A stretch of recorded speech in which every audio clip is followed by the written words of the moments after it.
So yun guys, magandang tanghali. Ayan ang customer natin ngayon, Rusi 125 na battery operated siya.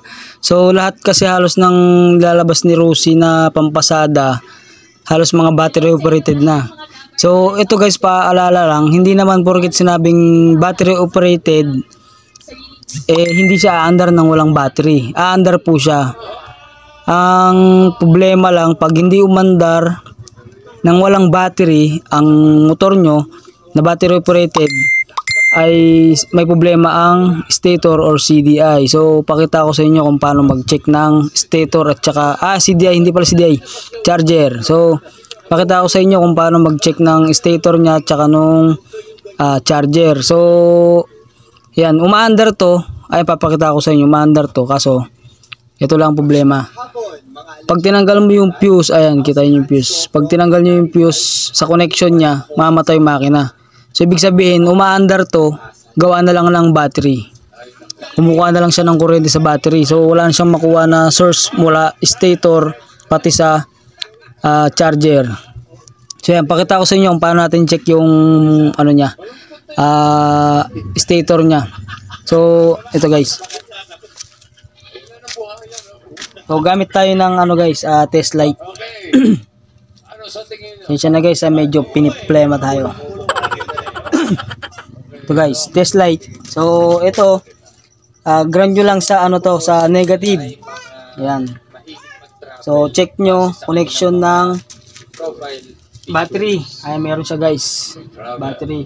Tapos connection sa kabila ng fuse. Tapos dito rin sa kabila meron din. So ito guys, pag nag-check tayo ng stator, pwede kahit naman di natin tanggalin to, mati-check natin. So flip nyo lang yung isa dito sa yellow or sa pink, walang problema kahit magkabaligtad. Tapos itong isa dito nyo i-tusok. Yan. Kahit tawakan nyo to guys, wala namang ground to. Yan. So tapos paandarin natin. Under naman to kasi nga naka-connection naman tong battery. Panoorin muna natin sila. Okay. Unahin natin si Apple. Apple?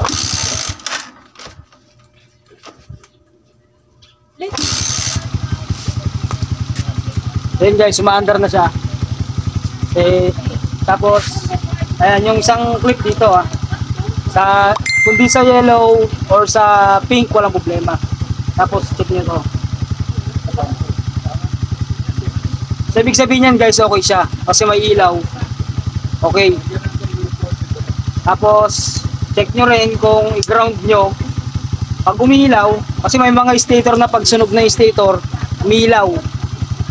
Yan, pag umiilaw siya, ibig sabihin sunog na yung stator coil sa kabila.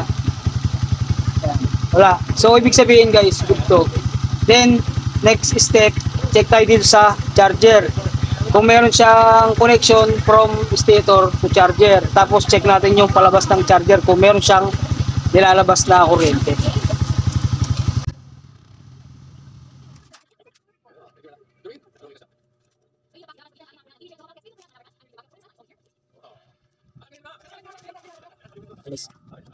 So pakita ko sa inyo kung paano ko mag-check ng ng charger din. Yan.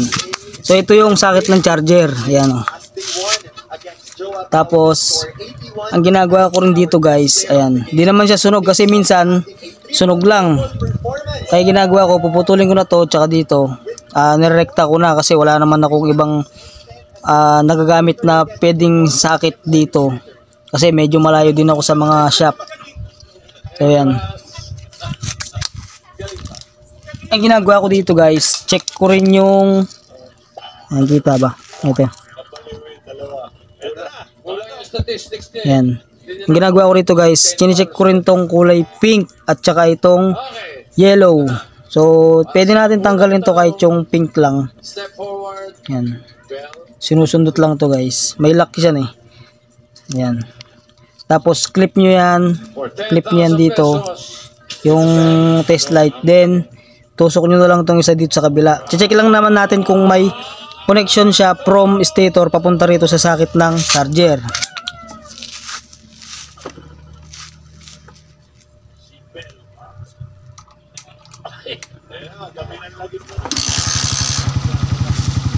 Then guys, meron siya, ayan o, umilaw. So okay siya. Then balik natin. Ganyan lang guys ang ginagawa ko. Kahit sino naman guys, basta nakakaintindi sa motor, magagawa to. Tapos, ito guys ang ginagawa ko rin dito. Ito yung mismong sakit ng charger. Papuntang charger to. Tanggalin nyo yung kulay red. Ayan o. Kulay red. Yan. So pag natanggal yung kulay red, balik nyo yung sakit. Yan. Then itong clip. Yan. Clip natin sa body ground or sa negative ng battery para mas maganda. Tapos ayan, iano natin yung connection ng charger. So yan guys, oh. Wala siyang ilaw guys. So ibig sabihin sira ang charger niya, busted. So check natin yung connection ng ano, yung clip din, clip natin sa positive ng charger. Ayan, positive. Tapos tusukin natin yung negative. Ayan, meron siyang negative guys. Ayan oh. Ibig sabihin okay yung connection, lahat ng connection okay. Ang problema natin dito is yung regulator. So yun guys, ganoon lang naman mag-check ng ano ng stator tsaka charger, lalo na sa mga battery operated na motor. Kadalasan to mga Rusi. Tapos yung iba mga ano rin, mga convert din na motor, dating primary type tapos battery operated. So yun lang guys. Share lang, like and follow, share sa mga video na i-upload ko. So ito guys, mga video ko laging makakatulong to sa mga motor na pampasada. So pero gumagawa din tayo ng mga ano guys, mga matic. Yan guys, peace out, thank you.